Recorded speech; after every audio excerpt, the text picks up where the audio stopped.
Okay, hi everybody. This is Yasin from Happy English Tutorial. እንኳን በሰላም መጣችሁ። So ዛሬ የምንማረው conditional ነው። እንግዲህ ይሄ part 2 የconditional statemenቶች lesson ነው. So ስለዚህ if you're especially beginner, I think you should go back and watch the first part ማለት ነው. የመጀመሪያውን part ብታዩት ይመከራል ማለት ነው። በዛሬው ክላሳችን የምናየው ምንድነው? Second conditional, third conditional እንዲሁም ደግሞ ለብዙዎቻችን ትንሽ confused የሚያደርገንን next conditional statemenቶችን ቀለል ባለ መንገድ እናያለን ማለት ነው. So without further ado, let's jump right in. So second conditional ለምን ይጠቅማል? It is unreal. Unreal ደግሞ ማለት ምን ማለት ነው? Unreal ማለት imaginary or hypothetical ውጤት ማለት ነው። ውጤትና condition እና ውጤት ማለት ነው። ሐሳባዊ ማለት ነው. This is not something true. ለምሳሌ እንደው ሎተሪ ቢወጣልኝ እቤት ገዛ ነበር እንላለን አይደለ?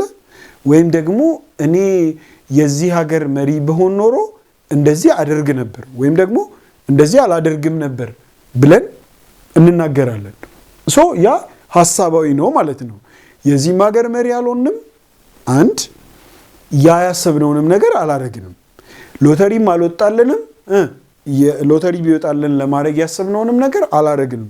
which is ሐሳባዊ ነው ማለት ነው. ተግባብተናል? second conditional የሚጠቅመው hypothetical ነው, unreal ነው. ስለ ዛሬም አይደለም ስለ ነገም አይደለም. in general አሁን ላይ ስላለን ስለ present ሆኖ ተጨባጭ ነገር ግን የለም. conditionum resultum unreal ነው, hypothetical ነው or imaginary ነው ማለት ነው.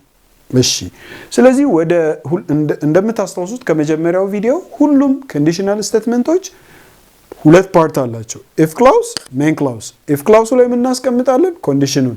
main clause ላይ ምን እናስቀምጣለን? ውጤቱን ማለት ነው. so ይሄ grammar formula ነው. if simple past tense ይሆናል ማለት ነው. simple past tense ማናቅ ከሆነ ቆንጆ የቴንስ ቪዲዮ ሰርቼላችኋለሁ እዛ ላይ ሄደን ማየት እንችላለን. ሜቢ ግን በፎርሙላ ለማስቀመጥ subject plus verb to plus object ማለት ነው.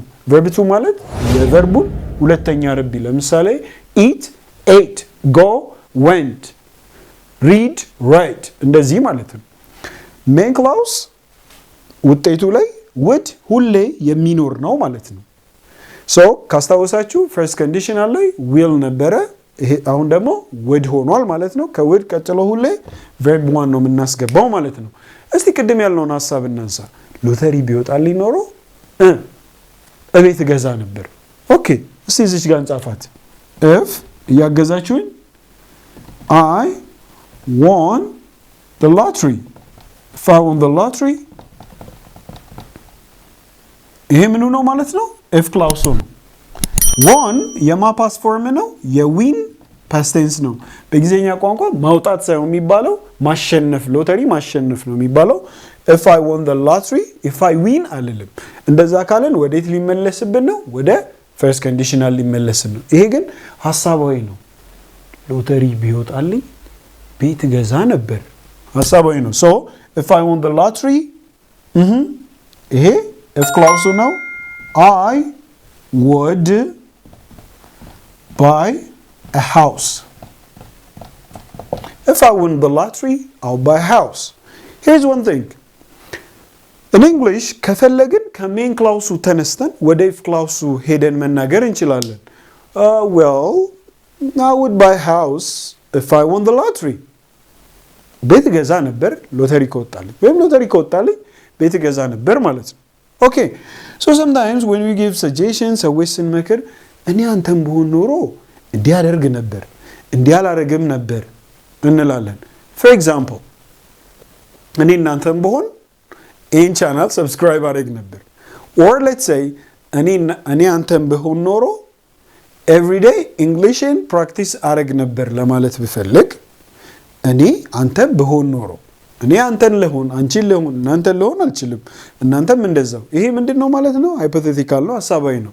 ብሆን ኖሮ ኦኬ ይሄን ለማለት if I were we don't say was mostly, but it's possible to use was. But in this case, if I were, if she were, if he were, no የሚባለው if that's also possible if you say if I was. But if I were you, አንተም ብሆን ኖሮ I would study every day. I would study every day. በየቀኑ አጠና ነበር። እስቲ እናንተ ጨምሩበት። If you were me, what would you do? Please leave that in comment section. Okay? እኔም ብትሆኑ ምን ታረጉ ነበር? You can practice this ማለት ነው። ሌላው study tip የራሳችሁን ሰንተንሶች በመስራት መለማመድ ይቻላል ማለት ነው። ሁሌ እንደምለው ደግሞ ማስታወሻ መያዝ ባይረሳ መልካም ነው። So once again second conditional ላይ ምንድነው ያለው? second conditional unreal ነው። hypothetical የሆኑ ሐሳባችንን ለመግለጽ ነው። grammar formula if clause ላይ simple past tense መጠቀም ነው። ያ ደግሞ ምንድነው? verb plus verb 2 and then object. main clause ደግሞ subject would wouldn't ከዛ v1 ከዛ በኋላ object በመጠቀም መስራት እንችላለን። So I hope you enjoyed this lesson. በመቀጠል ደግሞ third conditionalን እናያለን ማለት ነው። ከዛን የተወሰነ ቲፕ ስለ mixed conditional ሰጣችኋለሁ ማለት ነው። Okay, this is for today. Thank you so much. See you next time with another interesting lesson. See ya.